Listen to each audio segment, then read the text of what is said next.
So that shift into second life awakening is a shift into the place that lives, whether clearly obvious or not, lives in non-separateness. So then we have that whole ground of unfoldment. We're doing it before, but it's limited by all the places we're not okay in ourselves, therefore not fully connected to others. But when we make that shift, all of a sudden the boundaries aren't there, and the connectedness is self-evident as part of the realization of our whole life second birth awareness. And so then it's still, we don't have any experience in that because we haven't been there before. So then it's a whole new way of kind of discovery. And it's a discovery of being with life as it is, which is another word for trust in being. Whatever word works. But when we start to trust in being or trust life, then the things I don't like in life, that too I meet with. I may not like it, I'm free to not like it, but I'm also free to trust it at the same time. Because I've discovered life is trustable. It's by going into the things that were clearly not okay in me, I found a greater and greater okayness, remarkably. That I actually found I'm permeated by being. When I thought I was an individual, I had to get it over there. We find it's here. And not just being, but love is here. Not to be learned, but actually to be discovered and uncovered. Yeah. And so I can still object to things in my life and trust them at the same time. And more and more and more. And that's where our development in this work is occurring.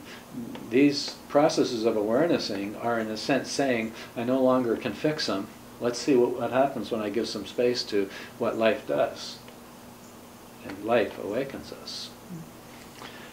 Because that's all we were all along, and it's just deepening into that by letting go of the boundaries and restrictions. And so then we're meeting the unknown, and that can be scary. And meeting the unknown in relationship, when we have commitments and obligations and expectations and dependencies, whatever, that's pretty frightening to kind of come up to the mysterious other. And in the dynamic of each individual arising with their fears, their wounds, their hurts, and their needs, it sounds to me, from what I can hear of people in awakened relationship, all of the useful tools of first life behaviors, positive behaviors, fall away and don't work. And you're meeting the unresolvable in the relationship. You can't fix it, it's hopeless, you don't like it, you can't be you, and there's no resolution, and it's that important. And I can't give up myself, and I can't bridge the gap of the other not giving up themselves, and oh, I'm well enough, I don't have to run away, let's just see where this goes. And then in the let's see where it goes, if it's my stuff, it starts to dissolve, or if it's her stuff, there's room for it to dissolve, or if life itself just brings about transformation, and then that kind of is no longer the abyss. It's just an issue which went through, and wow, there's more deepening now. There's no guarantee here that it's going to go that way, but it does seem to happen, in my experience. So you're up there, the unknown. Well, we never had an unknown in relationship. We always had a known. We want this, we've got to solve it, we've got to fix it. But now we're in we don't even have a choice to not trust life, because our being will be damaged if it's not present with that discomfort. Damaged because it means, oh well, dear, let's work this out, let's go. And then the truth of who we are gets diminished and will be rise to meet again. But in not having to run away and not having to solve it, there is space for life to take its course. Life meaning our own recognition process, theirs, and the mutual one. And then, without any real words of solution, in my experience, with another person in their second birth, for a number of years. And it just seems like there's a coming together and a resolution that has no words and no agreements, just more trust and more love. And for us too, it's another opportunity to kind of cross that threshold of hoping for resolution of life versus resolution of the issue.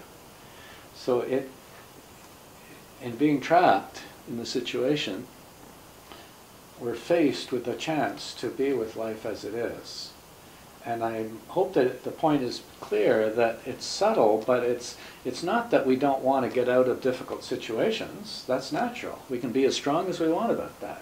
It's just that it's been carrying our hope to be well with it, which is a further way of getting away from the core wound. Nothing wrong with it, but we're no longer in that stage of our evolution. We're in the one where we want to go right through the ground of that and come into the place of being the core wound.